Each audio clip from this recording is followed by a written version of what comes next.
안녕하세요. 오늘도 서양살롱을 찾아주셔서 감사합니다. 저는 이제 막 40이 된 싱글입니다. 몇 년 전 상견례 자리에서 결혼을 파토냈던 얘기를 해보려고 해요. 저는 20대에 열렬히 연애를 하고 결혼을 하려고 했으나 여러 가지 사정으로 하지 못했어요. 그 후로는 딱히 결혼 생각이 들지 않더군요. 너무 좋아해서 10년을 사귀고도 결혼하기가 어려운데 웬만한 사람 만나서 결혼까지 가게 될지 의문이 많이 생겼어요.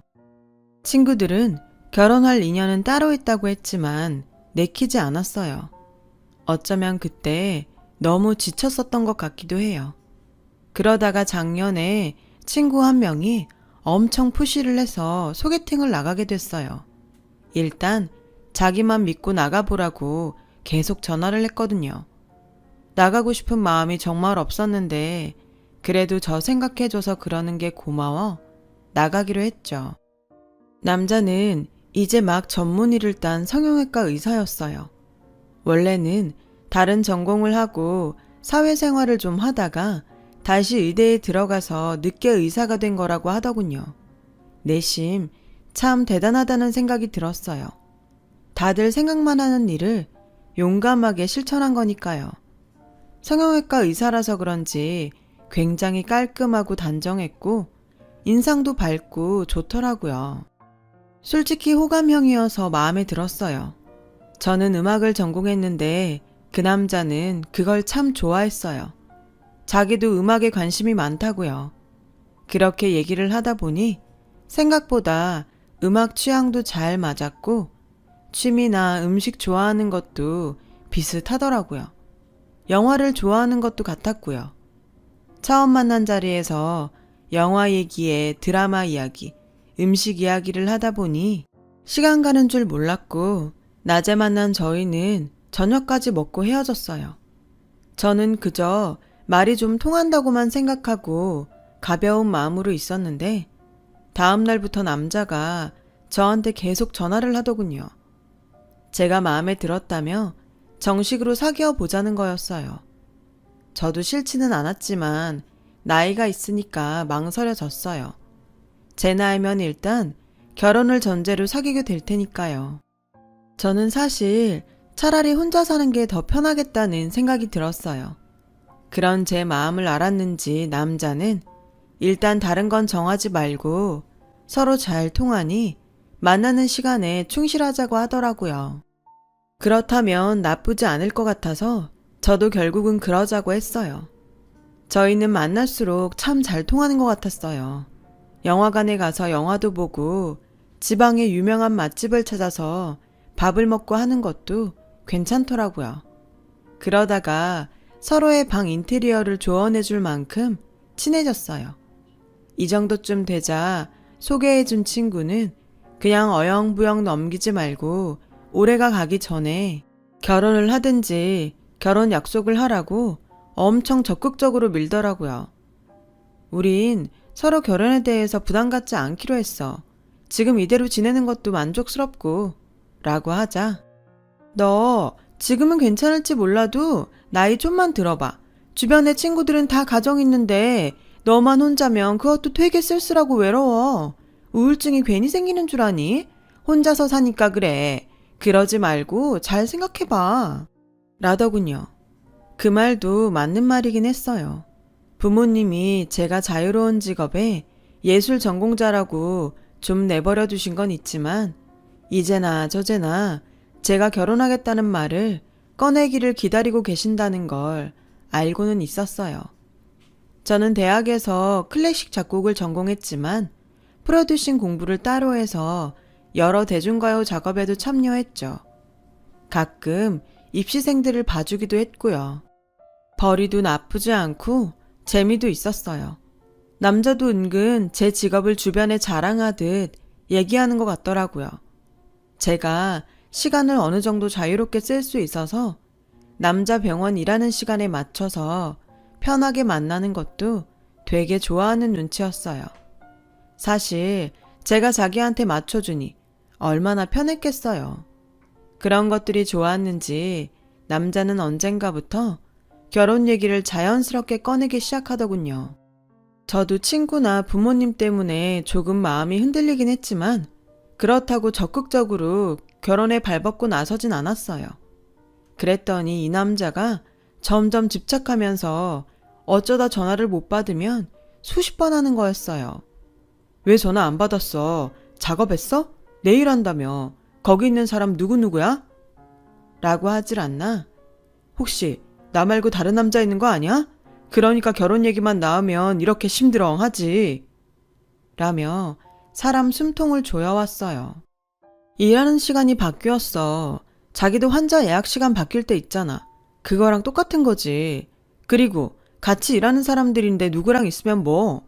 내가 자기 간호사들 일일이 확인 안 하잖아.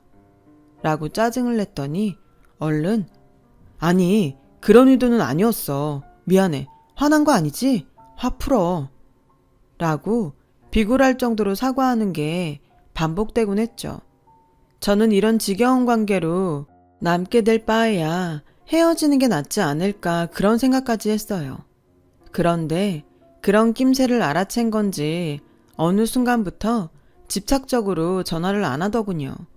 또 사람이 굉장히 순순해졌더라고요. 뭐든 저한테 잘 맞춰주려고 했고 다신 일하는 거 가지고 말 안 했고요. 계속 그런 상태가 잘 유지되니 저도 이 남자라면 괜찮지 않을까 그런 생각이 들었어요. 친구 말대로 나중에 혼자 외로워지면 어쩌나 하는 마음이 컸죠. 그러던 어느 날 남자는 식사 약속에 핑크 장미 백송이와 반지를 가져와 저에게 청혼을 했어요. 정혜야, 난 진짜 다시 너 같은 사람 못 만날 것 같아. 물론 우리가 결혼을 생각하고 만난 거 아닌 거 알아. 네가 결혼에 큰 뜻이 없다는 것도 알지. 하지만 네가 그런 생각했던 거 엄청 후회될 만큼 내가 매일 재미있는 결혼 생활 만들 자신이 있어. 너도 나 알잖아. 한번 마음 먹으면 뭐든 그렇게 하는 거. 나는 우리가 같이 있을 때 이렇게 좋은데 굳이 결혼 안 하고 이렇게 있어야 할 이유를 모르겠거든. 항상 같은 공간에서 서로 보면서 지내면 얼마나 좋을까? 난 요새 그 생각밖에 안 하고 살아. 너도 솔직히 우리 만나는 거 좋아하잖아. 같이 있으면 즐겁고 그런데 계속 따로 떨어져 살아야 할 이유가 있을까? 나 정말 너랑 결혼하고 싶다. 결혼해줘. 너무도 솔직한 그의 고백에 조금 감동했어요.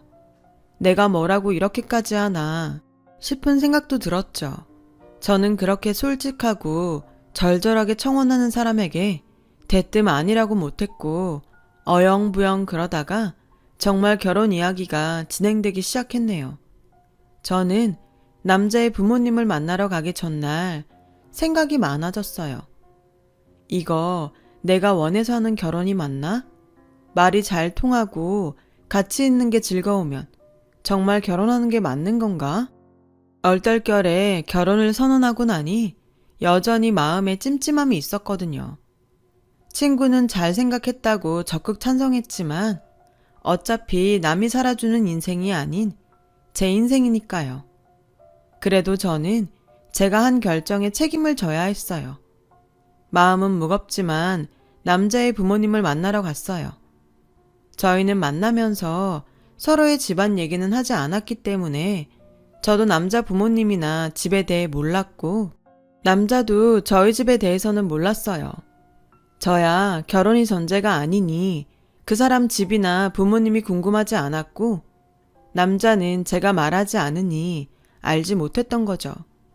그래서 남자 집을 가는 내내 꽤 긴장이 되고 겁도 났어요. 시부모님 되실 분들한테 실수라도 하면 어쩌나 싶었거든요. 그래서 선물도 할 수 있는 한도에서 제일 좋은 것들로 준비했죠. 저는 두근거리는 마음을 진정시키며 그 사람과 집에 들어갔어요. 그 사람이 엄마, 아버지, 우리 왔어요. 라고 하자 어머님이 나오셨는데 얼굴에 웃음기가 없으셨어요. 저는 괜히 가슴이 철렁해서 인사를 드렸는데 어머님은 저를 위아래로 쓱 보시더니 제가 가져온 선물을 들고 아무 말 없이 부엌으로 가버리셨어요. 아버님은 거실 바닥에 앉으셔서 TV를 보고 계셨는데 저희한테는 눈길도 안 주시더라고요. 저는 민망한 반, 화난 반, 얼굴로 남친을 쳐다봤고 남친은 리모컨으로 TV를 꺼버리더군요. 저희 왔는데 이러고 있으면 어떡해요? 라며 남친이 원망 섞인 목소리로 말하자 지금 좀 중요한 데 하고 있어서 그랬어. 라고 하시고 마지못해 저희 쪽으로 돌아 앉으셨어요. 아버님은 제가 인사를 해도 받는 둥 마는 둥 하시고 담배를 꺼내 피우시는데 정말 민망하기도 하고 불편했어요. 남친이 아버님한테 계속 눈치를 줬지만 아버님은 본 척도 안 하고 계속 담배를 피시더군요. 그냥 일어나서 가고 싶은 마음이 드는데 어머니가 과일을 깎아서 들고 나오시면서 이 접시 세트 저번에 우리 정훈이 환자가 고맙다고 보내온 거야. 어찌나 고급스러운지. 얘네 병원이 환자한테 선물도 못하게 하고 그러니까 어떻게 우리 집 주소를 알아서 이걸 보냈더라니까? 라며 자랑을 하듯 제 앞에 놓으시더라고요. 그런데 원래 의사들 사적으로 선물 받으면 안 되잖아요.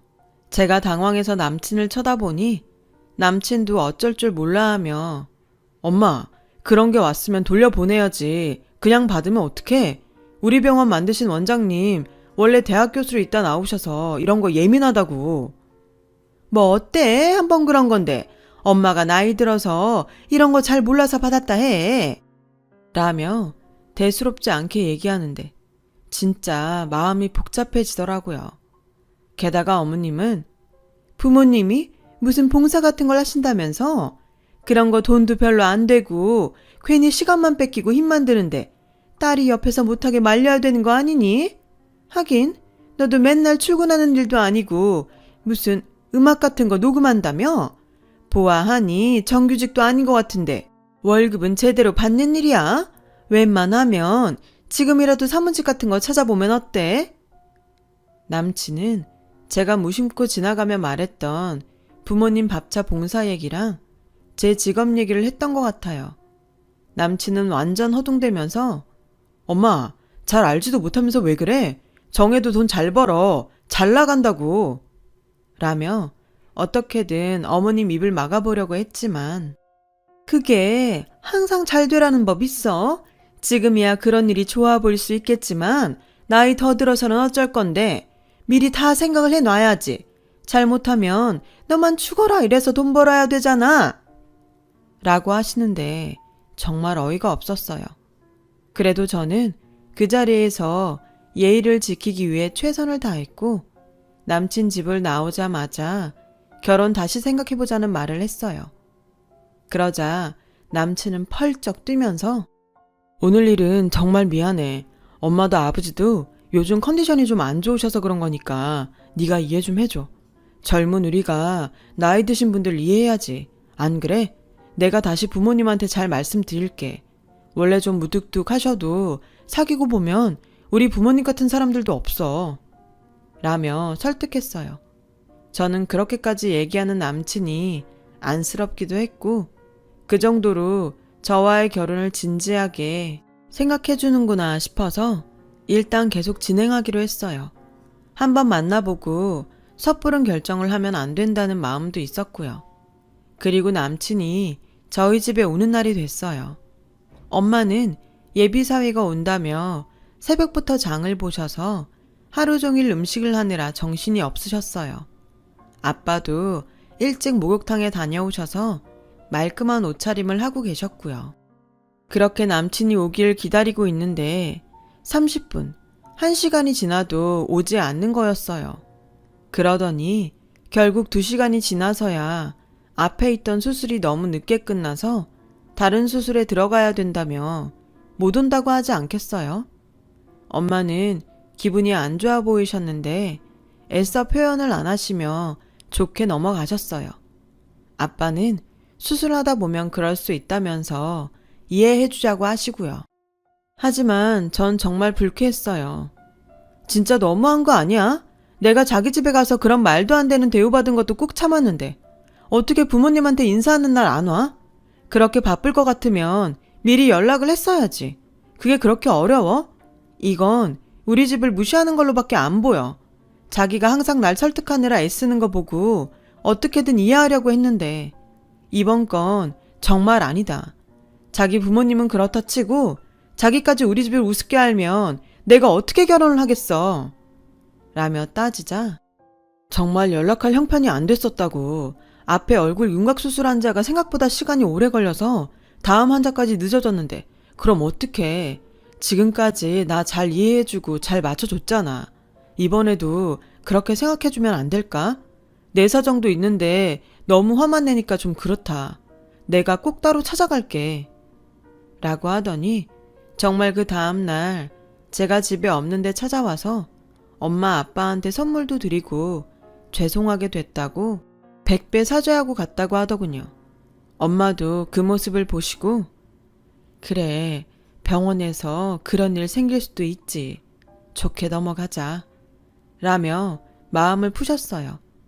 부모님은 제가 남친 집에서 어떤 대접을 받았는지는 모르셨어요. 그런 얘기를 하면 너무 속상해 하실까봐 차마 하지 못하겠더라고요. 그러니 부모님은 이해하자고 하셨고, 그럼 부모님한테 결혼을 그만두겠다고는 말을 할 수 없었어요. 저도 남친에게 좋은 마음이 여전히 많았고, 부모님이 내가 결혼하길 바라시는데 남친과 헤어지고 또 언제 마음이 남자를 만날까 싶었죠. 그렇게 제 마음만 잔뜩 상한 양가 인사가 끝났고 양쪽 집안 상견례 날이 다가오고 있었는데 갑자기 남친 어머님한테 전화가 와서 너하고 따로 만나서 미리 얘기할 게 있다. 라며 바로 보자고 하시더군요. 저는 전에 집에 찾아갔을 때 기억이 너무 안 좋아서 어머님과 단 둘이 만나는 게 어쩐지 꺼려졌어요. 그래서 남친에게 연락을 해서 무슨 일로 보자고 하시는지 물어보려고 했지만 바쁜지 계속 전화를 받지 않더라고요. 저는 아무것도 모르고 어머님을 만나는 게 영 불안해서 병원으로 찾아갔어요. 마침 점심시간이라서 병원에 대기하는 환자는 없었고 접수대에도 사람이 없더라고요. 남친을 찾아서 진료실 복도를 왔다 갔다 하다가 남친에게 전화를 하려는데 한쪽 방에서 두런두런 사람들 목소리가 들려왔어요. 보니까 간호사들 휴게실이었어요. 김정훈 쌤 진짜 결혼하나 보더라. 이번 주에 상견례라고 아침에 다른 쌤들한테 막 자랑하더니 밥 쏜다고 호텔 뷔페 갔잖아. 전에 사귀었던 여자처럼 단물만 쏙 빼먹고 헤어질 줄 알았더니 웬일이지? 신부가 음악 프로듀서라며 연예인들 단골 만들려고 완전 찰싹 달라붙은 것 같더라고. 라며 자기들끼리 쑥은대는데 정말 기가 막혔어요. 그래서 나한테 그렇게 악착같이 결혼하자고 한 건가. 저를 진짜 좋아한 게 아니라 자기 돈벌이 때문에 그랬다는 게 너무 배신감이 느껴졌어요. 저는 아무도 모르게 병원을 빠져나와서 어머님을 만나러 갔죠. 어머님은 다짜고짜 봉투 하나를 건네면서 이게 우리가 결혼 비용을 댈 수 있는 전부야. 우리가 아들 의사 만들려고 돈을 얼마나 투자했는데 신부 쪽에서 너무 많은 걸 요구하는 건 우리한테 실례야. 그리고 넌 우리 정훈이랑 결혼해서 평생 의사 사모님 들으면서 살 거고 한마디로 상류층에 들어와서 누릴 거 다 누리면서 살 텐데 무리를 해서라도 해올 건 해와야 되지 않겠어? 요즘은 옛날이랑 달라서 의사는 의사끼리 결혼 많이 하는 거 알지? 네가 특별한 케이스로 우리 정훈이 만난 거지. 진짜 이런 경우 없다. 그러니까 강남의 전셋집 아니면 성동구쯤에 집 하나는 마련해 와야지. 라며 대놓고 요구를 하시더군요. 저는 어머님이 가신 후에 봉투를 열어보고 깜짝 놀랐어요. 거기에는 단돈 50만 원이 들어있었고 예단으로 준비해야 할 목록이 빽빽하게 적힌 종이가 있었어요. 저는 집에 와서 그 봉투를 부모님께 보여드리면서 엄마, 고모부 그날 시간 되시는지 물어봐줘. 아니, 무조건 꼭 상견례장에 나오라고 해. 내가 진짜 그냥 안 넘어갈 거야. 그렇게 단단히 벼르고 있는데 남친 전화가 와서 아까 계속 전화했던데 무슨 일 있는 거 아니지? 라고 하길래 별일 없었어. 점심이나 같이 먹을까 했지. 참, 이번 주 일요일에 상견례에는 절대 늦으면 안 돼. 그날 갑자기 수술 생기거나 그런 거 아니지? 우리도 일요일은 쉬어야지. 아주 특별한 경우 아니면 수술 안 해. 엄마 아버지랑 늦지 않게 갈게. 걱정하지 마. 라며 전화를 끊었어요. 저와 부모님은 이미 마음으로 끝을 보자고 결정하고 상견례 날을 기다렸어요. 그렇게 상견례 날이 되었고 저와 부모님이 먼저 약속 장소에 나가 있었죠. 약속 시간이 30분쯤 지나자 남친이 자기 아버지와 들어오더군요. 그 뒤에 남친 어머니가 천천히 따라오셨고요. 어머님은 진한 화장에 화려한 복장을 하셨더라고요. 그에 비해 검소하게 차려입은 부모님이 일어나서 인사를 하자 남친 부모님은 거만한 표정으로 뻣뻣하게 인사를 받고 먼저 자리에 앉았어요. 남친 어머니는 우리 정훈이가 머리 하나는 기막히게 좋거든요. 회사도 대기업에 한 번에 들어갔는데 지가 안 되겠다 싶었는지 의사가 되겠다고 하더라고요. 진짜 아무나 못하는 거죠. 제 아들이지만 정말 사위 잘 보시는 겁니다. 라고 하자 엄마가 우리 정혜도 어디 가서 빠지는 애 아니에요.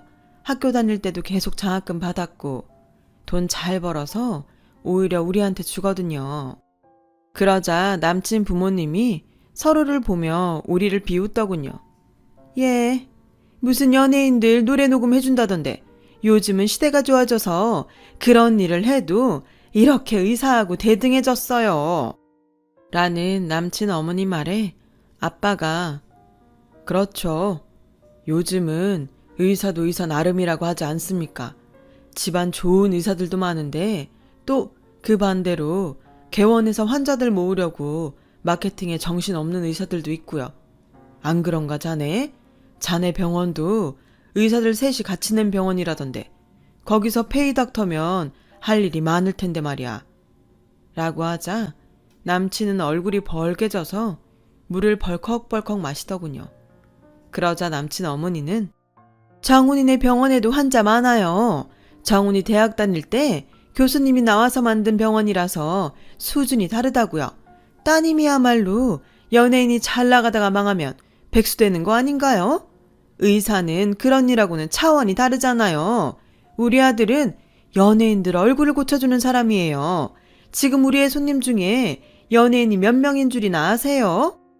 라고 했고 남친 아버지는 아무래도 안 되겠어.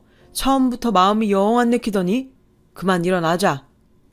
라며 우리 부모님 얼굴도 안 보고 자리를 뜨려고 하더라고요. 그런 병원들도 있으니까 확인차 물어본 것 뿐입니다. 이렇게 펄쩍 뛰시는 거 보니 뭐 찔리는 거라도 있으신가요? 라고 아빠가 말하니 남친 어머님은 눈이 뒤집어져서 찔리긴 뭐가 찔려요. 잘 알지도 못하면서 남의 아들 병원 흠잡으니까 그렇죠. 내가 진짜 이렇게까지는 안 하려고 했는데 아무리 요즘 의사가 예전 같지 않다고 해도 의사 사위 목매다는 집들 아주 많아요. 결혼정보 회사에서도 우리 아들이면 아주 특급 신랑감이라고 했다고요. 그러니까 강남에 집 사주고 결혼 비용 다 될 거 아니면 이 결혼 안 하는 걸로 하겠습니다.